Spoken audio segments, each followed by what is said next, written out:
Okay. Whoa! I'd fire that rake if I was you.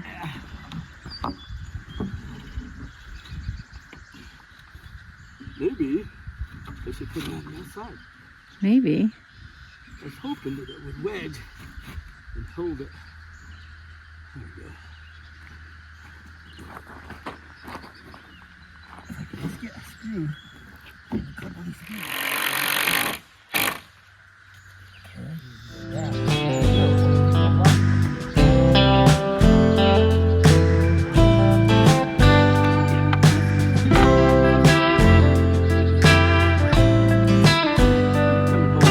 Sure can. Where do you want me to hold it? Okay.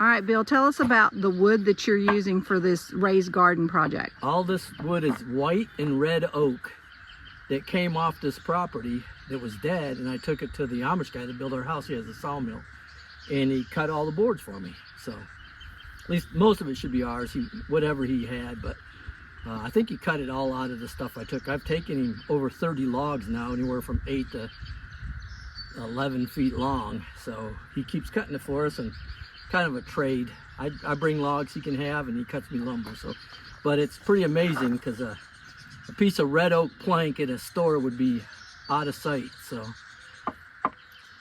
and supposedly he says oak, you know, it's not rot resistant, but it'll last a long time because it's pretty dense wood. Yeah, we're coating it with boiled linseed oil, which should even help more. Yeah, that's a natural and non-toxic, like a wood preservative or wood sealer. So yeah, I'm hoping it'll all work out good here. Yeah, and it's his design that he put together, and I'll take a picture of the design and insert that.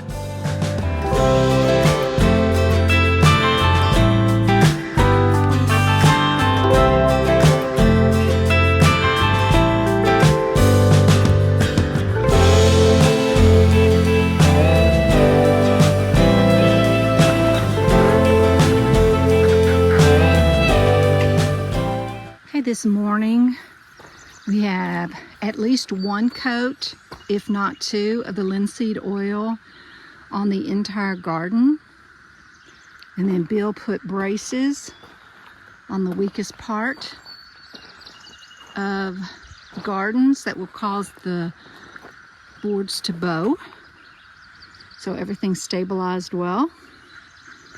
And this afternoon he's gonna go get start bringing in some dirt, some gravel, and all the things that we're going to need. We're probably going to put a base layer of gravel on the whole thing so that it has really good drainage, and then start stacking our various soils, and we'll get to that when we actually start doing that.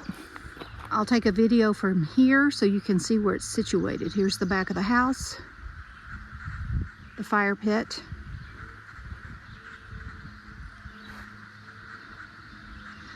And then right down here at the bottom, before you hit the trail, that's where it's located, in the backyard.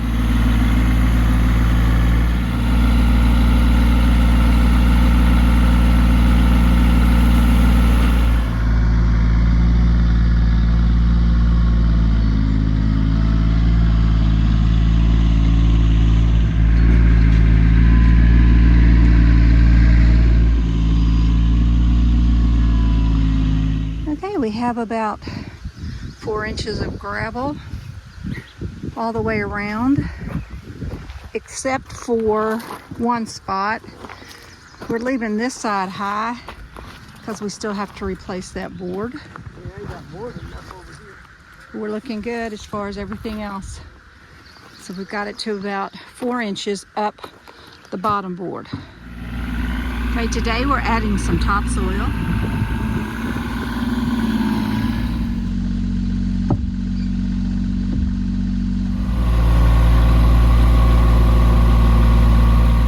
We have a layer of gravel, a layer of topsoil. Went out yesterday and got 10 40-pound bags of compost manure and 10 40-pound bags of mushroom compost. And then Bill went down to the gravel pit and got some more topsoil, and that's going to go on top. And this is going to be our last layer. During the summer, I will add the compost from my compost bin, and then next year we'll add some more, and then we'll also add fertilizer this year, but we don't have that yet, so we'll just mix that in as we plant or before we plant. And so he's going to move all this topsoil to the beds, and then we are going to rake that out. So I've started filling in my bed.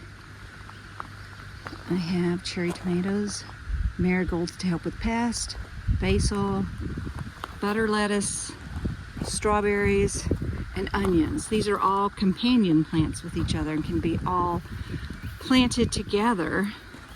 That's looking really good. Right now I'm working on the potatoes, and then I still have over here to do some more onions, lettuce, marigolds, strawberries, kind of a Roma tomato, except it's called Marzano. It's an Italian vintage. More butter lettuce, basil. We're going to make some grapevine trellises, and so those will go in that when we get those made. Then we're going to have carrots, radishes, and spinach in this area. Those are also companions of each other. Then we're going to have corn and squash, sweet corn. That's actually the back side of the sweet corn. When I threw it in there, I didn't do a very good job. Bell peppers will be here in this corner, and I still need to get some zucchini for right here. But I think everything else is coming together. I'm so excited. So Bill has just run a hose for right now from the well house to here for me to water.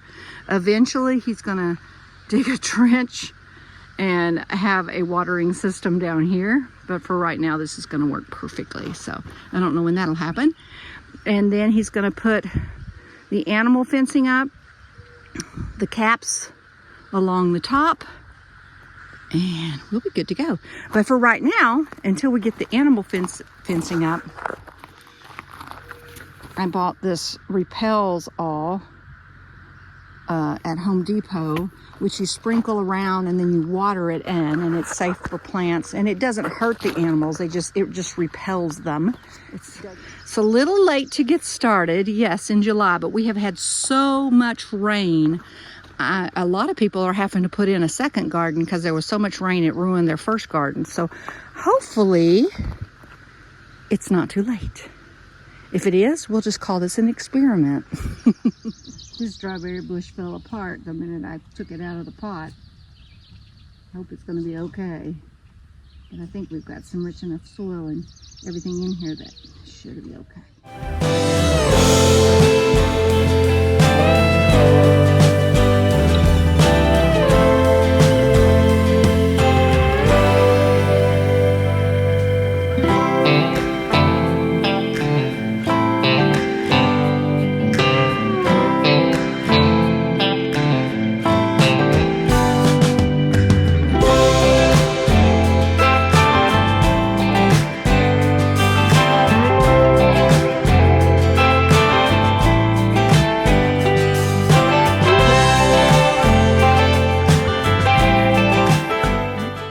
These boards are attached to 4 foot up from the bottom board because the fencing is going to attach to the bottom of these boards. So I'm going through and painting them with linseed oil.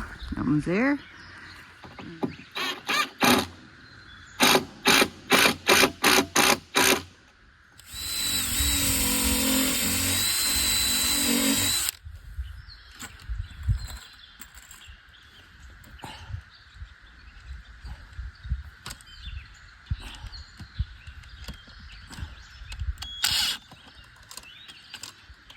Oh, these are harder here.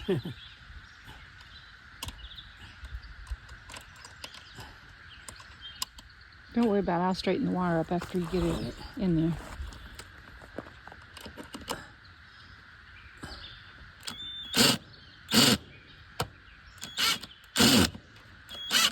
There we go.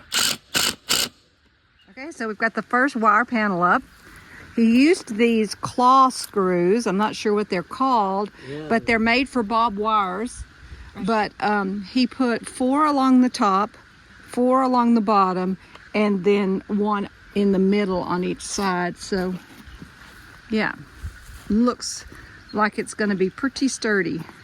Finally got our pole. It's going to replace the one that was our makeshift.